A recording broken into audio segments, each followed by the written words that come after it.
Ce David n'était pas censé se trouver ici.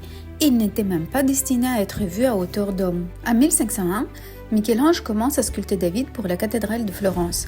Il devait être placé très haut, sur l'un des contreforts de Duomo. Mais une fois terminé, personne ne veut cacher une sculpture aussi exceptionnelle à plusieurs dizaines de mètres de hauteur. Autre défi, Michel-Ange travaille un énorme bloc de marbre déjà commencé puis abandonné par d'autres sculpteurs. Il en tire pourtant un David de plus de 5 mètres, sculpté dans un seul bloc. Dans l'Ancien Testament, David affronte le géant Goliath avec une fronde. Et Michel-Ange choisit de représenter l'instant qui précède le combat.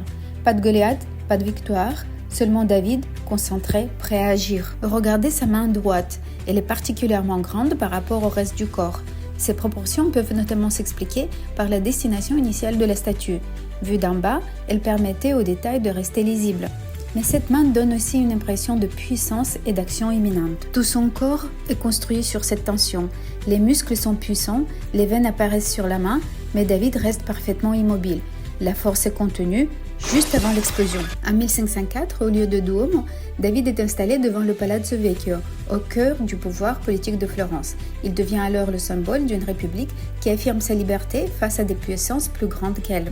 En 1873, après près de 4 siècles en plein air, l'original est transféré à la galerie de l'Académie pour être protégé. La statue devant le Palazzo Vecchio est aujourd'hui une copie. Comparez-le au David de Donatello et Verrocchio, au Musée national du Bargello. Eux montrent David après sa victoire, avec l'épée de Goliath comme trophée. Michel-Ange, lui, nous montre l'instant avant le combat. Seule la fronde annonce ce qui va arriver.